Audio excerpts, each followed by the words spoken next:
Welcome to the Deep Dive. We explore fascinating sources and pull out the key insights so you can get informed fast. Today we're jumping into How to Do the Work by Dr. Nicole LePera. You probably know her as the holistic psychologist. And this book, well, it really goes beyond typical self-help or even traditional therapy. It's aiming for something more transformative. Think mental, physical, and spiritual wellness all connected. The whole idea is to give you actual tools for self-healing. To finally break those cycles of dysfunction and old patterns. Right. And our mission here is really to boil down the most crucial ideas from the book. We want to give you a shortcut, essentially, to understanding her main principles. So you can see how you might reclaim your own well-being, your own joy, by getting what she means about actively doing the work. Okay, let's start with something I think loads of people can relate to, that feeling of being stuck. Like you want to change, you set intentions, but you just keep falling back into the same old habits, the same dynamics. Dr. LePera talks about how clients often feel really lonely with that, almost hopeless sometimes, because they just can't seem to break free. Yeah, and a really central point she makes, it's quite challenging actually, is how she pushes back against the traditional Western way of looking at healing. The idea that you just go to therapy and you're sort of passively fixed. She's saying, no, you have to be an active participant daily. She also critiques how Western medicine often separates the mind and body, which, she argues, really gets in the way of deep healing. Unlike, say, many indigenous or Eastern views that see mind, body, spirit as totally interconnected. And this is where it gets really fascinating, I think, the science bit. She brings in epigenetics, which basically flips the old idea of genetics on its head. It's not this fixed destiny anymore. Exactly, it's dynamic. Right. She says genes are not our destiny, meaning the choices you make every day, your environment, it's not just like good habits. It can actually influence how your genes express themselves. You can literally start rewriting your health story. And building right on that is the power of belief. Our minds. LePera really digs into this. Think about the placebo effect. It's solid proof that just believing you're healing can create actual measurable changes in your body. It's incredible. Wow. And the flip side is true too, the nocebo effect. Negative expectations, they can genuinely lead to worse outcomes. It just hammers home how much your thoughts impact your physical reality. So what does this all mean for you? How do you use this? This is where holistic psychology comes in, as she frames it. It's all about taking that personal responsibility day by day, empowering yourself to rewrite that health narrative, one small mindful choice after another. And she suggests a really practical tool, future self-journaling. Yeah, helps you sort of visualize where you want to go, that healthier future, and then commit to tiny daily actions to actually get there, building consistency. We all kind of wear masks sometimes. Dr. LePera shares this story about Jessica. On the surface, she seemed totally carefree, happy-go-lucky. But underneath, it turned out there was this chronic anxiety, intense perfectionism bubbling away. Hidden struggles. Exactly. And this led her down a path of unhealthy coping substance use, getting really reactive in relationships. A tough cycle. And this connects to a really fundamental concept in the book. You are not your thoughts. It sounds simple, maybe, but it's profound. The idea is that just becoming aware of your thoughts, watching them without getting swept away or judging them, that's the first step to change. Okay. It gives you space to choose your response instead of just reacting automatically based on old conditioning. You get your agency back. It's almost like your subconscious mind has this default setting, doesn't it? Always trying to pull you back to what feels familiar, even if familiar isn't actually good for you. LePera calls this the homeostatic impulse. It's this deep-seated tendency to resist change, to stick with the known, the safe. And that's why trying to break old habits often feels so uncomfortable, even physically sometimes. That's such a key point. And if belief itself can cause physical changes, like we said with placebo, well, imagine the potential you have. I mean, think about harnessing that intentionally. LePera mentions this amazing study by Ellen Langer, a psychologist. Elderly people were encouraged to basically live and think as if they were younger. Really? Yeah. And they showed significant improvements, physically, cognitively, just from shifting their mindset. It really makes you wonder, doesn't it? If changing your perception can do that, what else is possible for you day to day? So practically speaking, what can you do to build this awareness? It's about weaving small moments of presence into your day. It doesn't have to be huge. LePera suggests things like really focusing on drinking a glass of water, feeling the sensations, or grounding yourself in your senses. Right. What do you see, hear, smell right now? Little anchors. Exactly. Doing this consistently helps you practice witnessing your thoughts without judgment. That's where the growth happens. Okay, another really important shift LePera offers is how we think about trauma. She broadens the definition quite a bit. It's not just about, major disasters or abuse, though it includes those. Right, it's wider than the conventional view. Yeah. She says trauma can also be emotional, even spiritual, like growing up in a home where you didn't feel seen or supported, or even just consistently denying your own authentic self over years and years. That takes a toll. She sees that as trauma, too. And Christine's story, which she shares, really drives this home. It connects the dots. Christine struggled a lot with her self-image, with food, and it turned out these were deeply linked to childhood stuff. Things like emotional neglect, even sexual abuse that hadn't been processed. Wow. And this manifested partly as dissociation, that feeling of being disconnected from your body, your emotions. It was a coping mechanism developed early on. It shows how those hidden wounds shape things later. Which leads right into this concept she calls the trauma body. Okay, let's unpack this. The idea is that your body literally keeps the score. Unresolved trauma isn't just mental, it gets woven into your physical being. Embodied experience. Exactly. It can show up as chronic health issues, psychological patterns. She even talks about her own experience. She started having fainting spells. And through her own work, she realized it wasn't just random. It was her body signaling these deep, unresolved childhood traumas. Yeah, and this brings up a really important question. How many of us might be stuck in these old survival modes without even realizing it? And how does that affect our relationships, our ability to connect? LePera uses polyvagal theory here. It's a fascinating way to understand our nervous system. Oh. Think of it like an internal surveillance system. The vagus nerve is key. It helps manage our stress responses. Fight, flight, but also freeze or shut down. And importantly, it also regulates our ability to feel safe enough to connect socially. If your vagal tone is off, genuine connection can feel really hard, or you might just feel detached. It's quite scary, isn't it? The idea that your system could get used to chaos, that it might even find a weird kind of safety in the drama because it's familiar. LePera talks about emotional addiction, where instead of healing, you subconsciously seek out situations or relationships that trigger those intense feelings from past trauma. The adrenaline, the anxiety. Yeah, and you might mistake that intensity for passion or real connection when it's actually just a replay of old patterns. It is important to add a bit of nuance here. While Dr. LePera makes a strong case for how trauma impacts health, and it's very compelling, we should remember that everyone's experience is unique. Right. How you interpret and respond to trauma can vary hugely. Not every theory fits every person perfectly, so your healing path might look different. So where do you even begin with this? Yeah. Bringing your nervous system back online, so to speak. LePera offers exercises. One is about witnessing yourself, just noticing the signs of dysregulation, and then restoring balance, using simple things like mindfulness, maybe visualizing safety, or even just getting out in nature. Grounding practices. Exactly. Gentle ways to help your nervous system feel safe again. And what's really liberating about understanding all this, the nervous system, polyvagal theory, is that it can help you let go of shame.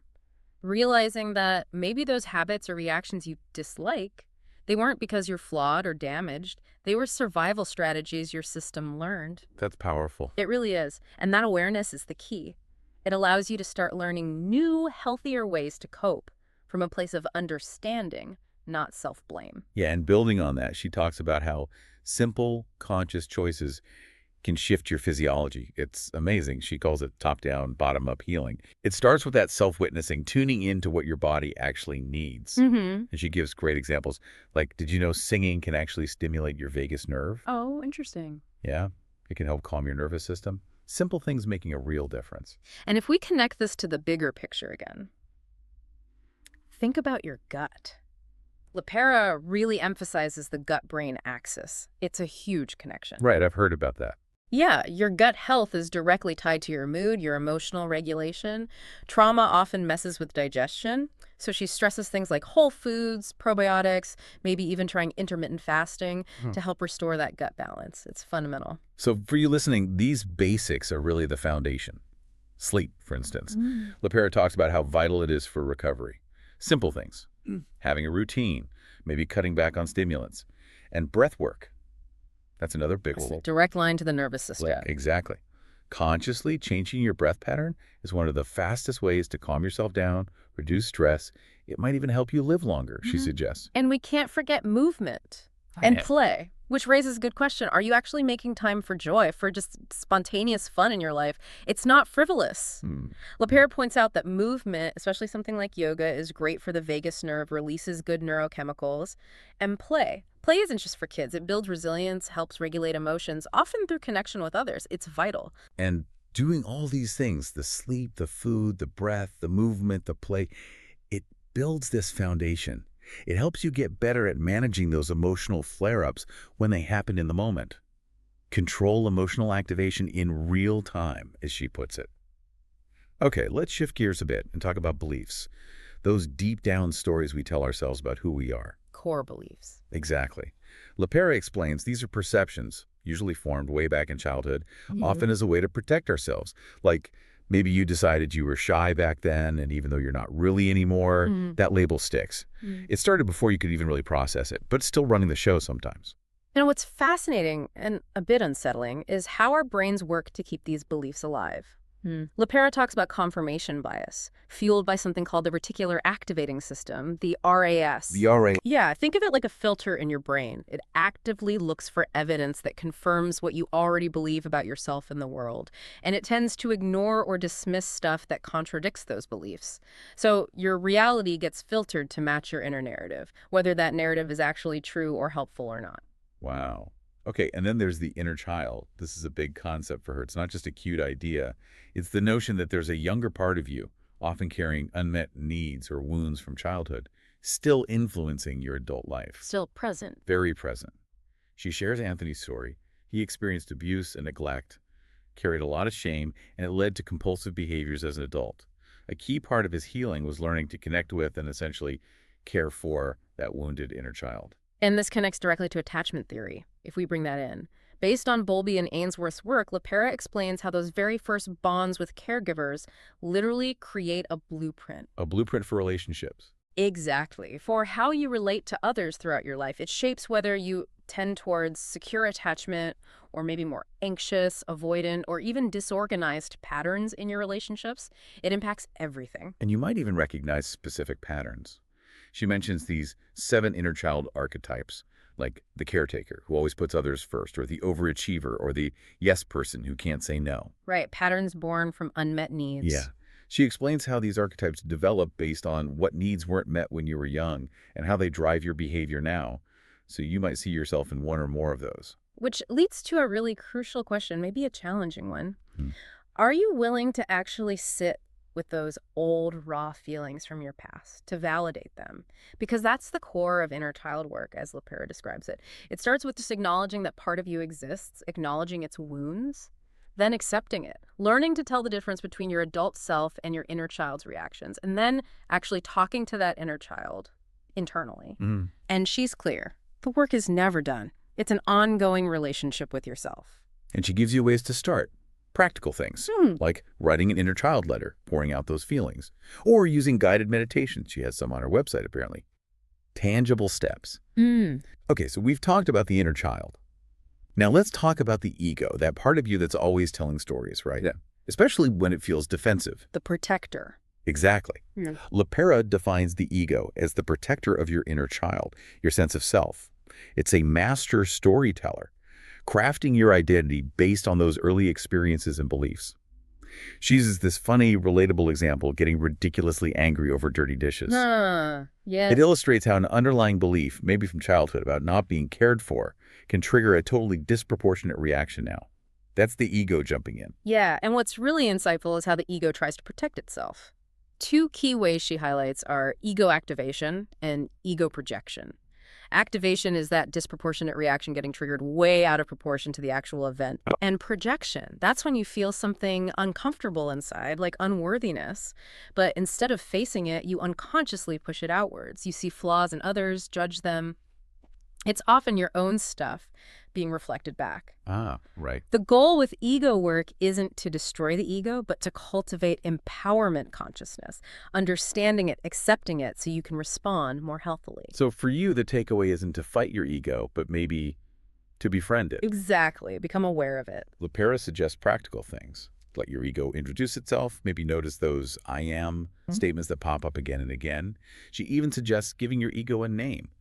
just to create a bit of distance, make it easier to spot when it's taking over. And speaking of identity and self, this connects really well to the idea of boundaries. Susan's story is a great illustration here. She grew up in a family that was loving, but also kind of controlling, Mm. which made it really hard for her to voice her own needs later on. She felt like a doormat. This relates to what LePera calls enmeshment. Enmeshment. Like, boundaries are blurred. Precisely. A lack of healthy separateness, which can really mess with developing your own identity and leads to that people-pleasing pattern. And here's something really empowering. LePera frames setting boundaries not as selfish, but as a courageous act of self-love. Absolutely. It's about creating the space you need for your authentic self to actually show up. It's essential for your well-being, for healthy relationships, even though, let's be honest, it can feel really scary because we worry about rejection. Thinking about this, which type of boundary do you tend to lean towards? It can tell you a lot. LePera outlines 3 main types. There are rigid boundaries where you keep people at a distance, maybe fear getting hurt. Then loose boundaries, that's the people-pleasing, oversharing, can't say no type. Right. And the goal is flexible boundaries, being aware of your needs and communicating them effectively. She also touches on emotional dumping, just unloading onto someone without considering them. Yeah. Setting boundaries around that kind of sharing actually leads to healthier, more reciprocal connections. So for you, it's about taking small, consistent steps, protecting your space, your energy. LePera offers a simple 3-step process. 1, define the boundary for yourself. What do you actually need? 2, set the boundary. Use clear, objective language, I need, not you always. 3, maintain it. This is the hard part, especially if others react emotionally. Hold firm. And compassion is key, too. Yes. Having compassion for the other person's reaction helps you stay grounded and understand where they might be coming from, even while you hold your line. And another important point, a critical perspective from the source material, actually. While flexible boundaries are definitely key, LePera acknowledges, and other researchers echo, that you have to be mindful of context. Okay. An overemphasis on very strict boundaries might not work well or could even be alienating in certain highly relational cultures or family systems. So it's not one size fits all. Exactly.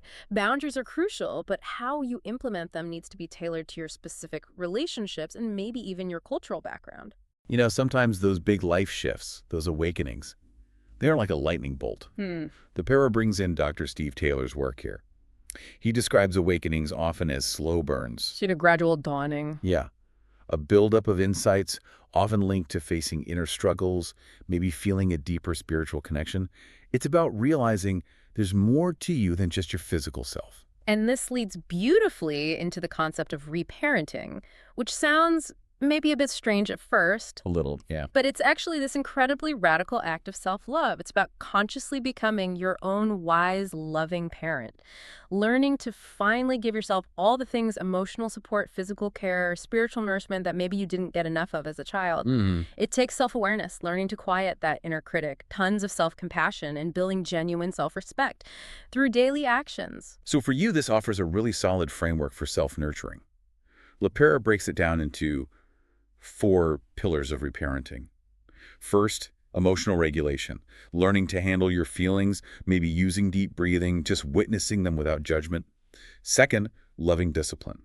This means setting boundaries with yourself. Keeping small promises you make to yourself builds that inner trust, that reliability. Building self-trust, crucial. Third, self-care. The fundamentals: sleep, nutrition, doing things that actually support your well-being. And fourth, childlike wonder. Actively cultivating creativity, joy, spontaneity, letting yourself play again. Yeah, it's important to be realistic. This reparenting journey isn't always easy. It can bring up difficult feelings, loneliness, maybe disappointment that things weren't different, even anger about the past. Yeah, I can imagine. And the key here, LePera stresses, is internal validation. Learning to approve of yourself to meet your own needs rather than still looking for that validation from parents or parent figures. The focus stays on your healing. And this whole process ties into developing what she calls emotional maturity. And here's the kicker. It has absolutely nothing to do with how old you are chronologically. Right. We all know examples. Totally. You can be 60 and emotionally immature, or 20 and quite mature. It's about your ability to tolerate difficult emotions, respond thoughtfully instead of reactively. Often, it's hindered by being really uncomfortable when people see things differently. And think about the impact. LePera explains how growing up with emotionally immature parents often leaves kids feeling deeply lonely, like something's missing. She also shares this interesting 90-second rule about Maybe emotions. seconds. Yeah, the idea is that the actual physiological rush of an emotion, anger, fear, whatever, only lasts about 90 seconds in the body. Anything beyond that, that's usually us keeping it going with our thoughts, ruminating, replaying the story. Wow, that's eye-opening. How often do we extend our own suffering? Exactly. It raises that question, how often are you maybe doing that without realizing it? So, cultivating emotional maturity, for you, means practice. Acknowledging feelings without getting overwhelmed, confronting your own judgments, daring to express your true self even if it's scary, taking responsibility for your actions. It's about stretching that window of tolerance, building resilience little by little. And LePera herself is quite open about this being an ongoing process, even for her. She shares how she dealt with intense online criticism using her own tools. The focused breath, naming the feelings, challenging the negative stories her ego was spinning. Practicing what she preaches. Exactly. It shows that the work isn't some destination you reach and then you're done. It's a lifelong practice, dealing with real life as it happens. And that's how you move towards what she calls genuine togetherness. Okay, so moving beyond just the individual work, let's talk about connection. She introduces the idea of interdependence, moving past isolation or even unhealthy codependency Right. towards this place of authentic connection where people rely on each other in healthy ways. It benefits you and the community. A web of mutual support. And this is so vital, especially now. Finding and nurturing your community, whether it's people nearby or online, it's crucial for thriving. LePera really highlights the role of community in healing. Loneliness is a massive public health issue. It really is. And ancestrally, we're wired for community. Supportive connections make us happier, healthier. Interestingly, she notes ambivalent relationships, those kind of hot and cold ones, can actually be more detrimental than outright negative ones sometimes. So for you, finding those true friendships, the authentic ones, LePera says they grow out of interdependence. But first, you have to connect with your own truth. Listen to your intuition. You have to know yourself first. Exactly. When you start showing up authentically, then you can find others who resonate with that real you. Trust and intuition become your guides. And this leads to a bigger vision, the collective we, as she calls it. It's about shifting from a me versus them ego mindset towards seeing our interconnectedness. A communal mindset. Yeah. And she points out regulated nervous systems are essential for this. When we feel safe, individually and collectively, that's when we can be vulnerable, connect deeply, and build those stronger communal bonds. It really makes you think. How can we, together, create more of those safe spaces for everyone? So LePera kind of ties it all together with this picture of a day in the life of doing the work. Yeah. It's about constantly balancing these different aspects, your body tending to it with food, rest, movement, maybe those polyvagal exercises, your mind practicing self-awareness, noticing the ego stories, nurturing your inner child, and your soul making space for your passions, expressing yourself authentically. It's holistic. Wow. Okay, so this deep dive into how to do the work, it really shows just how deep this work goes, doesn't it? It's not a quick fix. It's truly a continuous journey of coming back to yourself again and again, transforming from the inside out. Absolutely. And maybe a final thought to leave you with, something provocative from Dr. LePera herself. She says, as you heal yourself, you heal the world around you. Uh, so just consider that. How might your personal transformation, your journey towards wholeness, actually ripple outwards? How could it foster more joy, more empathy, more real connection, not just in your own life, but in the lives you touch? Something to ponder.